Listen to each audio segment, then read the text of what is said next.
অনেক সময় রক্তের সম্পর্ক থেকেও আপন অনেক মানুষ থাকেন যাদের ঋণ কখনো শোধ করা যায় না। এরা শুধু দিয়েই যায়, বিনিময়ে এরা কিছুই চায় না। আসলে একদিক দিয়ে না একদিক দিয়ে হয়েই যায়, সবাই সব দিক দিয়ে পায় না। খারাপ কিছু হলে মন খারাপ না করে ধৈর্য ধরে অপেক্ষা করতে হবে। ইনশাল্লাহ ভালো কিছু অবশ্যই হবে। যখন আমি চতুর্থবার কনসিভ করলাম তখন বাবুর আবার চাকরি হলো। ওই সময়টার কথা, ওই মুহূর্তটার কথা আমি কোনোদিনই বলবো না। তাহলে কি এই তিনজনই আমাকে ভালোবাসে আর কেউ আমাকে ভালোবাসে না? কই, আমি তো কমার্সে দেখি না আমার ভালোবাসা। উনি কিন্তু প্রতি সপ্তাহে আমাদের জন্য খিচুড়ি পাঠান। কিভাবে? মেইন কারিগর তো আল্লাহ। উনি যা চায় তাই হয়। উনি যা কিছু করে আমাদের ভালোর জন্যই করে, সেটা আমাদেরকে মেনে নিতেই হবে।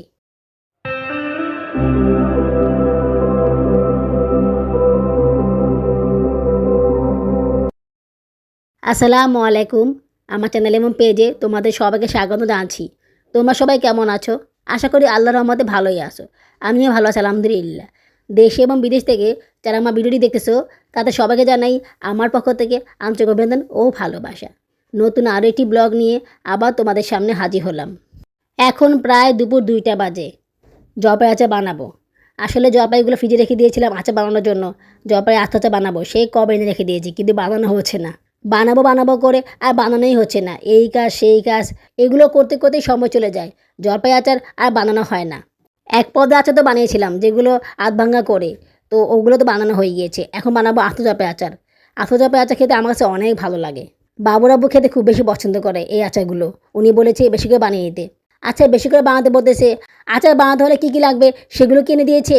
শুধুমাত্র চিনি এনে দিয়েছে, আর কিছু এনে দেয়নি। সব কিছু আমি কিনে নিয়ে এসেছি। আর উনি বলতেছে বেশি করে আচার বানাও। এর আগে যে আচার বানিয়েছিলাম ওখান থেকে কিছু আচার ওনার বন্ধুকে দিয়েছিলাম। উনি বলেছিল ওনার বন্ধুর জন্য কিছু আচার দিতে। আমার তো সমস্যা নেই ওনার বন্ধুকে আচার দিতে। উনি যদি উপকরণগুলো এনে দেয় তাহলে ওনার যাকে খুশি তাকে আচার দিতে পারে। আমার কোনো সমস্যা নেই, আমার রান্না করতে সমস্যা নেই। তুমি যদি উপকরণ দাও তাহলে আমি বেশি করে আচার বানিয়ে দিব। সেগুলো তো করো না। আমি কষ্ট করে বাচ্চাদের জন্য আমার জন্য আচার বানাই, সেগুলো তুমি তোমার বন্ধুদেরকে দিতে চাও। এরকম কেন? আবার বেশি করে তেহারি রান্না করলে বা মুরব্বদা রান্না করলে বা এরকম জাতীয় কোনো আইটেম রান্না করলে তখন বলে রান্না তো বেশিই করেছো, তাহলে আমার বন্ধুদেরকে দাওয়াত দেই, ওরা খেতে পারবে। আশ্চর্য, দাওয়াত দিবা? আমি কি না করেছি দাওয়াত দিতে? তুমি দাওয়াত দাও, আমার কোনো আপত্তি নেই। কিন্তু তুমি যে এখন বলছো তো তুমি দাওয়াত দিবা, আমি তো তোমার বন্ধুর জন্য রান্না করি নেই। তুমি যদি তোমার বন্ধুদেরকে খাওয়াতেই চাও তাহলে তুমি উপকরণগুলো বেশি করে এনে দাও, সেক্ষেত্রে আমি আরও বেশি করে রান্না করি। আমি তো আমাদের জন্য রান্না করছি, তাই না? যখন এটা বলি না তখন আর কিছু বলেন না। বলতেছে হ্যাঁ তুমি বেশি করে রান্না করেছো, তখন একটু দাওয়াত দিলে কি হয়? তারপর আমি বলি ঠিক আছে দাওয়াত দাও, একজন বা দুইজন, এর বেশি না, বা একজন দাওয়াত দাও, একজনকে আমি খাওয়াতে পারবো, এর বেশি জনকে আমি খাওয়াতে পারবো না। তখন আর কিছু বলে না, তখন সে কাউকেই দাওয়াত দেয় না, বুঝতে পারছো? শুধু মুখেই বলে, কাজে কিচ্ছু না কাজে। আজ পর্যন্ত ওনার কোনো বন্ধুদেরকে বাসায় দাওয়াত দিয়ে খাওয়াইনি। এমন না যে আমি চাইনি, উনিই চাইনি। উনি যদি এগুলো না এনে দেয় তাহলে আমি কীভাবে দাওয়াত দিয়ে খাবো বলো? আমরাই তো কষ্ট করে খাই, আমরাই তো খেতে পারি না। যখন ওনার ফ্যামিলিকে বেড়াতে আসে তখন উনি ঠিকই মাছ মাংস কিনে নিয়ে আসে, তখন আর বলতে হয় না, তখন বেশি করে মাছ মাংস কিনে নিয়ে আসে। এমনিতে কিন্তু আনা না, এমনিতে শত বললেও আনা না, বুঝছো? এদিকে মেহমান আসলে ভালোই হয়, ভালো মন্দ খাবার দাবার খাওয়া হয়, কিন্তু মেহমানরা সহজে আসে না, কারণ সবাই জানে আমার 4টা বাচ্চা, আমি একা একা কাজ করতে পারি না, আমার কষ্ট হয়। বাচ্চাটাকে সামলাবো নাকি ওদেরকে সামলাবো? তাছাড়া আমাদের ঘরে থাকারও জায়গা নেই। দেখা গেলো যে 2টা রুমে আমরাই কষ্ট করে থাকি, আমরাই থাকতে পারি না, মেহমানদের কোথায় রাখবো? এই কারণে মেহমানরাও খুব বেশি আসে না। মানে খুব বেশি প্রয়োজন পড়লে, ঠেকায় পড়লে তখন আসে, তাও একদিন থাকে, একদিন কি 2 দিন, এর বেশি না। মানে বলতে গেলে কেউ আসেই না আমাদের বাসায়। আর আমার ফ্যামিলির সবাই তো আমাদের বাড়ির আশেপাশেই থাকে, মানে ওরা খুব বেশি দূরে থাকে না। এই কারণে ওরা আসলেও বেশিক্ষণ থাকে না। এই ধরো তোমার ঘণ্টাখানেক থাকে, তারপর চলে যায়। সেই দিন যে আচার বানিয়েছিলাম না, তো বাবুরাবু অনেক রিকোয়েস্ট করার পরে আমি মাদ্রাসার যে একটা বোতলে ওনার বন্ধুকে আচার দিয়েছিলাম, যে ঠিক আছে ভাইয়া অনেক হেল্প করে আমাদেরকে, তো তার জন্য আমি আচার দিয়েছিলাম। তো সেই আচারটা উনি নিয়ে গেছিলো, কিন্তু মানে ওখানে নিয়ে যাওয়ার পরে ওরা সম্ভবত খাবার খাচ্ছিল, তো ওই সময় ও আচার দিয়ে সবাই খাবার খেয়ে ফেলেছিল। ওই আচারগুলো আর আলাদা করে দেওয়া হয়নি। এখন 2 কেজি জলপাই দিয়ে আচার বানাবো, তো বানালে ভাইয়াকে দিব। ওনারা অনেক বন্ধুরাই না ওনাকে অনেক বেশি হেল্প করে।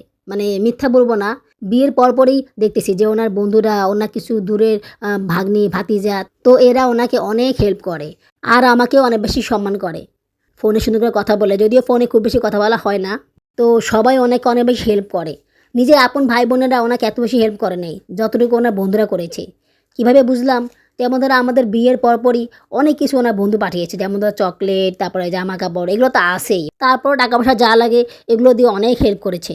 ওনার অনেক বন্ধু ভাতিজা এরা বিদেশ থাকে, তো বিদেশ থেকে অনেক বেশি হেল্প করেছে ওনাকে, যা ওনার আপন কাছে মানুষও করেনি। যখন উনি বেকার ছিলেন প্রায় মনে করো যে ১-১.৫ বছর মতো উনি বেকারই ছিলেন। কোনো কাজ ছিল না। তখন আমাদের সংসার চালানো অনেক বেশি কষ্টকর হয়ে গিয়েছিল। তখন অবশ্য আমরা ৪ জন ছিলাম, জায়ান্ট ছিল। তো ওই সময়টা আমাদের চলাফেরা করতে অনেক বেশি কষ্ট হয়েছিল। বাসা ভাড়া দিতে পারছিলাম না, খাবার খাওয়ানোও কষ্ট হয়ে যাচ্ছিল। তখন ওনার বন্ধুরা, ভাতিজা-ভাগ্নেরাই হেল্প করেছিল। বিশেষ করে বন্ধুরা অনেক বেশি হেল্প করেছিল। খাবার-দাবার দিয়ে সবসময় হেল্প করত। যেমন ধরো চাল, ডাল, চিনি, শাকসবজি, মাছ, মাংস এগুলো এনে দিত। তারপর মনে করো যে মাঝে বাসা ভাড়াও দিত। এত বেশি টাকা তো দেওয়া সম্ভব না। তারপরেও যতটুকু পারে অনেক বেশি হেল্প করেছে ওনার বন্ধুরা। এইজন্য আল্লাহর রহমতে কখনো আমাদেরকে না খেয়ে থাকতে হয়নি। যেমন ধরো রমজান মাস আসলেও আমাদের খাবার-দাবারের অভাব হয়নি। এখন যেভাবে আছি না, তখন এর থেকে আরও ভালোভাবে ছিলাম। মনে করো যে তখন সবাই জানতো যে ওনার চাকরি নেই। তো দেখা গেল যে বাজার না থাকলে সঙ্গে অনেকেই বাজার করে দিত। তো সেক্ষেত্রে মাছ মাংসও খাওয়া হতো। তবে এটাও ঠিক উনিও অনেক বেশি হেল্প করেছিলেন। যখন ওনার চাকরি ছিল উনিও হেল্প করেছিলেন, অনেক বেশি হেল্প করেছিলেন। কিন্তু তারপরও এখনকার যুগে কি মানুষ উপকার মনে রাখে? রাখে না। অনেকেই তো সেটা ভুলে যায়। উনি যতটুকু করেছেন ওনার বন্ধুরা তার থেকে অনেক বেশি করেছেন। আমার এখনো মনে আছে ওনার কয়েকটা বন্ধু ওনার কাছ থেকে বহুত টাকা পায়। এই যেমন ধরো ৩ লাখ, ৪ লাখ, ৫ লাখ, ৭ লাখ এরকম টাকা পায়। এত টাকা পাওয়ার পরেও ওনার সেই বন্ধুগুলো ওনাকে এখনো হেল্প করে। যে উনি জানে উনি কষ্টে আছে। মানে যখন ওনার চাকরি ছিল না আরকি তখন ওনাকে অনেক হেল্প করেছিল। ২-১ জন আছে টাকার জন্য একটু ডিস্টার্ব করে, মানে মিসবিহেভ করে, ফোনের মধ্যে চেঁচামেচি করে। কিন্তু মেক্সিমামই না ওনাকে অনেক ভালোবাসে। এখন পর্যন্ত ওনার সেই সমস্যাগুলো বুঝতেছে, ওনাকে এত বেশি চাপ দিতেছে না। যদি টাকা হয় তখন দিবে। তো এরকম বন্ধু কি সহজে পাওয়া যায় বলো? ওনার মধ্যে না একটা ভালো গুণ আছে। ওনার বন্ধুরা না ওনার প্রতি খুব বেশি আকৃষ্ট হয়ে যায়। মানে অনেকে আছে না যে অনেক কাঠঠোকরা পোহাতে হয়, অনেক কিছু বলতে হয়, অনেকভাবে বন্ধুদেরকে কনভিন্স করতে হয়। ওনার বেলায় সেরকম না। উনি এমনভাবে কথাটা বলে যে ওনার বন্ধুরা ওনাকে এমনিই হেল্প করে। এই যেমন ধরো যখন উনি বেকার ছিলেন তো ওনার একটা বন্ধু ওনার কাছ থেকে প্রায় ১.৫ লাখ টাকা থেকে ২ লাখ টাকা পায়। তো ও বন্ধুরা বিদেশ থাকতো, তো বিদেশ থেকে আসছে। তো বিদেশে আসার পরে বলতেছে যে, "এই সমস্যা, আমি তো বাসা ভাড়া দিতে পারতেছি না। এইদিকে তোমার ভাবিরও বাচ্চা হবে, কীভাবে কী করব? এখন আমি কিছু বুঝতে পারছি না।" তখন বলছে, "সমস্যা নাই, আমি দেখতেছি কী করা যায়।" বাবুরাবু ভেবেছিল হয়তোবা হেল্প করবে না। কারণ মা তো বিদেশ থেকে এসেছে, আরও টাকা পায়। তো সেই বন্ধুটা মানে কয়েক মাস পরে হলেও কিছু টাকা দিয়ে হেল্প করেছিল বাসা ভাড়া দেওয়ার জন্য। আবার আমার এই সিজারের সময়ও তখন হেল্প করছিল কিছু টাকা দিয়ে। ওই সময়ে সাউদ আমার পেটে ছিল।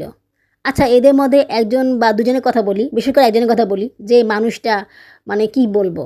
মানে যখন ওনার চাকরি ছিল না তখন থেকে শুরু করে এখন পর্যন্ত আমাদেরকে হেল্প করতেছি, এখন পর্যন্ত। যখন ওনার চাকরি ছিল না তখন তো বাবার সাথে করে হেল্প করতো, মাঝে বাসা ভাড়া দিয়ে হেল্প করতো, এটা তো ছিলই। তারপরে আবার যখন সাউদ আমার পেটে ছিল তখন অনেক সময় ডাক্তারের ট্রিটমেন্ট করাতে অনেক টাকা পয়সা লাগতো, সেখানেও হেল্প করেছিল। আমার মনে আছে যে আমি ডাক্তারের সাথে দেখা করতে গেছিলাম তখন উনি ১০,০০০ না ১৪,০০০ টাকা দিয়েছিলেন সিজার করার জন্য। তো বাবুর আব্বু না ওই টাকাগুলো খরচ করে ফেলেছিলেন। মানে কিছু টাকা খরচ করে ফেলেছিলেন। তারপরে কি করবে? কিছু টাকা তো খরচ হয়ে গিয়েছে। তখন লজ্জায়ও বলতে পারছে না যে টাকা খরচ করে ফেলেছে। তারপর যখন উনি শুনলো তখন উনি আরও কিছু টাকা হেল্প করেছিল। এরপরে মনে করো জুনেনা পেটে আসলো। তো জুনেনা পেটে আসার পরও সিজার করার সময় উনি কিছু টাকা দিয়ে হেল্প করেছিলেন। এছাড়াও অনেক সময় বাসা ভাড়া দেওয়ার সময় কিছু টাকা শর্ট পড়লে উনি হেল্প করতেন। ওই টাকা আবার বাবুরাবু পরে বেতন টাকা পেলে দিয়ে দিত। তারপরে আবার ওনার সাথে দেখা হলে কিছু টাকা পয়সা দিয়েও হেল্প করতেন বাচ্চাদেরকে খাবার খাওয়ানোর জন্য। সবচেয়ে বেশি হেল্প করেছেন উনি গত বছরে যখন জায়ানকে স্কুলে ভর্তি করাবো। তো বাবুরাবু বলতেছে জায়ানকে ভর্তি করাবো কীভাবে কী করবো? এত টাকা কীভাবে দিবা? আমার তো এত টাকা ইনকাম নাই। তখন ওনার বন্ধু বলেছিল, "সমস্যা নেই, আমি দেখতেছি। ভর্তির জন্য আবেদন করো, তারপর দেখি কী করা যায়।" তো আবেদন করার পরে জায়ান টিকলো, ওনার বাচ্চা টিকে নাই। মানে ওনার ছোটো বাচ্চা মডেলে টিকে নাই। তো জায়ান টিকে গেছে। তখন ভর্তি করাতে মনে করো তোমার ৮ থেকে ১০,০০০ টাকা লেগেছিল। তো ওই সম্পূর্ণ টাকা উনি দিয়েছিলেন। শুধু এইটুকুই না, প্রতি মাসে যে ৮০০ টাকা বেতন দেওয়া লাগে না, সেই টাকাটা উনি দিতেন। উনি বলেছিলেন যে আমার ছেলের পড়াশোনার খরচ উনি দিবেন। উনি দিয়েছেনও। প্রতি মাসে বেতন টাকা উনি দিয়েছেন। অনেক সময় ওনার সমস্যা হলে তখন বাবুরাবু দিয়ে দিয়েছেন। উনি আবার পরে সে টাকা দিয়ে দিয়েছেন। বাবুরাবু ধার করে সে টাকা দিয়েছিলেন। আবার এই বছরে সায়রাকে ভর্তি করাবো, তো সেই টাকাও উনি দিয়ে দিয়েছেন। সম্পূর্ণ দেয়নি, অর্ধেক দিয়েছেন। বলেছেন পরে দিবেন। আবার জায়ানকে ভর্তি করাতে যে টাকা লাগবে সেই টাকাও উনি দিবেন। তো এরকম কজনে করে বলো? হ্যাঁ, ওনার অনেক টাকা পয়সা আছে। উনি অনেক বড়লোক। আমাদের থেকে ওনার অবস্থা অনেক ভালো। উনি শ্যামলীতে বড় একটা ফ্ল্যাট কিনেছেন। সেই ফ্ল্যাটে ওনার ২ বাচ্চা বউকে নিয়ে আসেন। এছাড়া ওনার আরও অনেক সম্পত্তি আছে। তো সেটা বড় কথা না। বড় কথা হচ্ছে উনি আমাদেরকে হেল্প করতেছেন। ভালোবেসে হেল্প করতেছেন। আমাদের বিপদে আমাদের পাশে আছেন। এইটুকুই বা কজনে করে বলো? হ্যাঁ, এটাও ঠিক। বাবুর আব্বু ওনাকে অনেক বেশি হেল্প করেছিলেন। যখন উনি ফ্ল্যাট কিনতে চেয়েছিলেন তখন অনেক বেশি ওনাকে হেল্প করেছেন। ওনার যখন যে কাজ লাগে বাবুর আব্বু ওনাকে করে দেন। সকল কাজে বাবুর আব্বু ওনাকে হেল্প করেন। তারপরও কেউ কি এভাবে করে হেল্প করবে? হেল্প করার পরও অনেকে তো কাজ করিয়ে নেয় কিন্তু বিনিময়ে কিছুই দেয় না। উনি সেরকম না। উনি সবসময় আমাদের পাশে ছিলেন, আছেন এবং থাকবেন। সবসময় আমাদেরকে হেল্প করেন। বাবুরাবু সবারও চেষ্টা করে ওনাকে হেল্প করার জন্য। ওনার যা যা লাগে সেগুলো এনে দেওয়ার চেষ্টা করেন। অনেক সময় রক্তের সম্পর্কেও থেকেও আপনার অনেক মানুষ থাকেন যাদের ঋণ কখনো শোধ করা যায় না। এরা শুধু দিয়েই যায়, বিনিময়ে এরা কিছুই চায় না। মাঝে মধ্যে ভাবি যে কেন আমার জীবনে এরকম হলো, কেন আমার ফ্যামিলি থেকে আমি কোনো সাপোর্ট পাই না, কেন আমার বিপদে আপদে আমার ফ্যামিলি আমার পাশে থাকে না। পাশে থাকে না ইন দ্য মিনস, যখন আমার খুব বেশি প্রয়োজন হয়, যখন আমি খুব বেশি সমস্যায় পড়ি, তখন কেউ আমাকে হেল্প করে না। তারপর ভাবি এই যে একজন দুজন লোক এরা তো আসে, আল্লাহ পাক এদেরকে দিয়ে আমার সে অভাবটা পূরণ করতেছে। আসলে একদিক দিয়ে না একদিক দিয়ে হয়েই যায়, সবাই সব দিক দিয়ে পায় না। একদিক দিয়ে না হলে আল্লাহ পাক অন্যদিক দিয়ে সেই অভাবটা পূরণ করে দেন। এরা আমাদের পাশে ফেরেশতার মতো থাকে, আমাদের সকল বিপদে আপদে এরা হেল্প করে। আমরা অনেক সময় এদেরকে বুঝতে পারি না, চিনতে পারি না বা বোঝার চেষ্টা করি না। এই জন্যই আল্লাহ পাক বলে তুমি যেভাবে যে অবস্থায় আসো সেভাবেই সে অবস্থায় সুখে থাকার চেষ্টা করো, ভালো থাকার চেষ্টা করো। দেখবে সামনের দিনগুলো আরও অনেক বেশি ভালো যাবে, আরও অনেক বেশি শান্তিতে কাটবে। যদি উনি এভাবে হেল্প না করতো তাহলে হয়তো বা বাবুরাবু এইভাবে করে বাচ্চাদেরকে ভর্তি করাতে পারতো না বা বাচ্চাদেরকে পড়াশোনা করা দিতে পারতো না। হয়তো বা এটার জন্য অনেক কথা আমাকে শুনতে হতো। হয়তো বা ভালো স্কুলে আমরা আমাদের বাচ্চাকে পড়াতে পারতাম না। আল্লাহ পাক চেয়েছেন বলেই তো এটা হয়েছে। উনি তো উছিলা, মেইন কারিগর তো আল্লাহ। উনি যা চায় তাই হয়। উনি যা কিছু করে আমাদের ভালোর জন্যই করে, সেটা আমাদেরকে মেনে নিতেই হবে। খারাপ কিছু হলে মন খারাপ না করে ধৈর্য ধরে অপেক্ষা করতে হবে। ইনশাল্লাহ ভালো কিছু অবশ্যই হবে, অবশ্যই হবে ভালো কিছু। যখন ওনার চাকরি ছিল না তখন আমরা অনেক কষ্টে ছিলাম। তখন ওই সময় উনি আল্লাহ পাক উসিলা হয়ে আমাদের পাশে ছিলেন, আমাদেরকে সাহায্য করেছিলেন। যখন আমি চতুর্থবার কনসিভ করলাম তখন বাবুর আবার চাকরি হলো।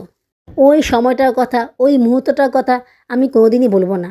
কারণ ওনার চাকরির জন্য আমরা অনেক বেশি কষ্ট করেছিলাম। কত যে কান্না করেছিলাম, কত যে আল্লাহকে বলেছিলাম যে আল্লাহ একটা চাকরি দাও, একটা চাকরি দাও, কম টাকা হোক তাও দাও। অ্যাটলিস্ট আমরা যাতে কোনো রকমে খেয়ে পরে বাঁচতে পারি, যাতে করে মানুষের কাছ থেকে হাত পাততে না হয়, মানুষের কাছে ছোটো হতে না হয়। উনি যে ওনার বন্ধুদের কাছ থেকে হেল্প পেতেন বা ওনার বন্ধুরা হেল্প করতো, এটা আসলে আমার কাছে অনেক খারাপ লাগতো। কত হেল্প করবে মানুষরা, কত হেল্প করতে পারে? ওদেরও তো ফ্যামিলি আছে, ওদেরও তো পরিবার আছে, ওদেরও তো সমস্যা আছে। এমন না যে ওরা সবাই চাইলেই হেল্প করতো। সে চাওয়ার পরও সেগুলো পেতেও অনেক বেশি সময় লাগতো, অনেকে বিরক্তও হয়ে যেত। আল্লাহ পাক সে অবস্থা থেকে আমাদেরকে মুক্তি দিয়েছেন, এতে এমন এক খুশি আলহামদুলিল্লাহ। আল্লাহ পাক যাতে কখনো কোনো দিনও মানুষের কাছে ছোট হতে না দেন বা কারো দ্বার প্রান্তে গিয়ে সাহায্য চাইতে না হয়। নিজের যা আছে তাই দিয়ে যাতে আমরা চলতে পারি এবং ভালোভাবে থাকতে পারি। কথা ফ্লোতে চলে গেলে অন্য কথা বলতে এমন থাকে না। আপুরা তোমরা কি লাইক করেছো?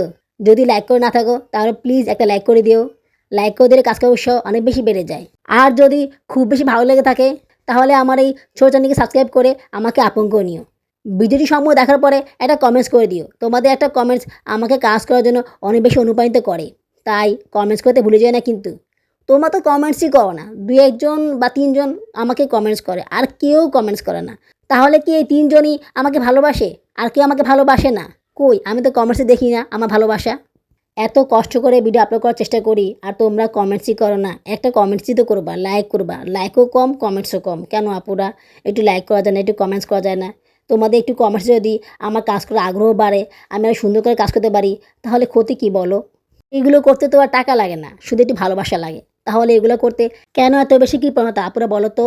তোমরা যদি কন্টিনিউ আমার ভিডিও পেতে চাও তাহলে সবসময় কমেন্টস করে আমাকে উৎসাহিত করবে। তোমাদের একটা কমেন্টস আমাকে কাজ করার জন্য যেমন উৎসাহিত করবে, ঠিক তেমনই তোমাদেরকে অনেক বেশি উৎসাহিত করবে আমার ভিডিওগুলো দেখার জন্য। চেষ্টা করতেছি কন্টিনিউ কাজ করার জন্য, মাঝে মধ্যে একটু গ্যাপ পড়ে যায়। তোমরা যদি কমেন্টস করো, আমার পাশে থাকো, তাহলে সেটাও হবে না ইনশাল্লাহ। ওহো, তোমাদেরকে তো আটা কথা বলাই হয়নি।